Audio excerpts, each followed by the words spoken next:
I'm Miss Ford. We're back today with another lesson on finding the perimeter of two-dimensional shapes. In our previous lesson, we learned what perimeter is. Perimeter is the distance around a shape. So we're dealing with two-dimensional shapes when we find perimeter, and we're talking about the outside of that shape. We also learned how to find the perimeter. We find the perimeter by adding all the side lengths together. Today we're going to be working on some more problems where we need to find the perimeter. In some cases you might not know all the side lengths and you will have to figure that out to find the perimeter. Sometimes you might know the perimeter and have a missing side length, and so you can use what you know to help you find that missing side length. And sometimes you might have two shapes pushed together and we need to know what to do to find the perimeter of that new shape. So grab a piece of paper and a pencil and get ready to work some problems with me. Okay guys, so today I have some different problems for you involving perimeter. The first problem that we're going to look at deals with finding the perimeter of a two-dimensional shape when we have an unknown side length. So we're going to have to find this unknown side length before we can find the perimeter of this two-dimensional shape. So I'm going to visualize a rectangle right here.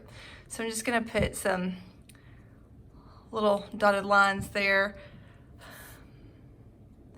to help you visualize my rectangle. So because I know that parallel lines on a rectangle have the same length, I'm going to use that rule to help me find this missing side length. So if this side length is 12 inches, then know that this side length is also 12 inches. Well, from here to here is 4 inches, and from here to here is 4 inches, so that's a total of 8 inches. So I'm going to think to myself, 12 minus 8 equals 4, so then I know that this would be 4 inches, and because these are parallel lines on a rectangle, I know that this side length would be 4 inches. Now remember, when we're finding the perimeter of a two-dimensional shape, we add all the side lengths together. And we're talking about the outside of a shape. So just because I drew this line here to help me visualize my rectangle does not mean that I'm going to include this side length here. We're just only looking at the outside of the shape. But this side length is 4 inches. So I'm going to say 4 inches plus 6 inches plus 4 inches plus 2 inches plus 12 inches plus, and here we have another missing side length, but because I know that parallel lines of a rectangle have the same side length, I can figure this out easily. This side length is 2 inches, so this side length will also be 2 inches. So I'm going to add those 2 inches there. And then I'm going to add 4 inches. And then we need this side length here. Again, parallel lines of a rectangle have the same side lengths. So because this line from here to here is 6 inches, I know that from here to here is also 6 inches. So I'm going to add that. So I have to add all these side lengths together. So I know that 4 plus 6 is 10. 10 plus 4 is 14. 14 plus 2 is 16. Okay, so all that together is 16 inches. I can make 10 here. So 12 plus 10 is 22, plus 2 more is 24. So then I can add 16 inches plus 24 inches. Well, I know that 6 and 4 is 10. 20 plus 10 is 30, and then I had 10 here, so that's going to be 40. So the perimeter of this two-dimensional shape is 40 inches. Okay, so let's look at our next problem. Our next problem, we have the total perimeter, but we have a missing side length. So we need to use what we know about the total perimeter to find this missing side length. So I know that the total perimeter is 20 inches. So I'm going to add up all the side lengths that I know, and then I'm going to subtract that from my total perimeter to help me find this missing side length. So here I know that 5 inches plus 4 inches is 9 inches. Okay, and then add 2 more inches, that would be 11 inches. Then I'm going to add 11 inches to 6 inches, and that's going to give me 17 inches. Well, the total perimeter is 20 inches. I know so far I have 17 inches. I'm going to have to subtract 17 from 20 to find the missing side length. When I do that, I find that this missing side length is 3 inches. So you can find the missing side lengths to find the perimeter, but sometimes you're going to have an irregular shape and you're not going to be able to use parallel lines to figure out the length. So if you know the perimeter of an irregular shape, then you can use that to find the missing side lengths just like we did here.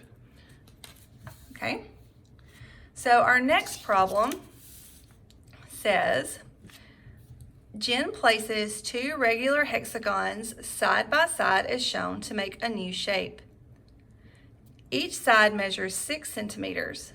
Find the perimeter of her new shape.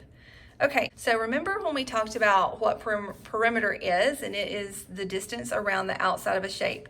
So we're dealing only with the outside of the shape. When these 2 shapes are joined, we're not going to be looking at the inside of the shape, only outside, okay? So if I know a regular hexagon has all sides that are the same length, then that's going to help me find the perimeter. So if this is 6 centimeters, I know that this is also 6 centimeters. This is 6 centimeters. This would be 6 centimeters. This is 6 centimeters. This is 6 centimeters. 6 centimeters here. 6 centimeters here, 6 centimeters here, and 6 centimeters here. So let's count the sides that we're actually going to be adding together. So this is 1, 2, 3, 4, 5, 6, 7, 8, 9, 10. So we have 10 sides that we're going to add together. We're not adding this side length here because remember, perimeter is the distance around the outside of the shape. So I could add 6 plus 6 plus 6 plus 6 plus 6 plus 6 plus 6 plus 6 plus 6, 6. Okay? Or if I know that all of those are the same length and I basically have 10 6s, I could add all those together. But remember, we've learned that a more efficient way when we have equal groups or 10 6s in this case, it would be easier and more efficient for us to multiply. So I'm going to say 10 times 6 equals 60. So that would be 60 centimeters. The perimeter of this shape is 60 centimeters. Again, you could add all of these. That would be a great way to find the perimeter. But if you have a shape that has the same side lengths all the way around, then it might be more efficient for you to multiply, especially if your side lengths are smaller. If your side lengths are a larger number, then you're probably going to want to add. But in this case, it was just easier and more efficient for us to multiply.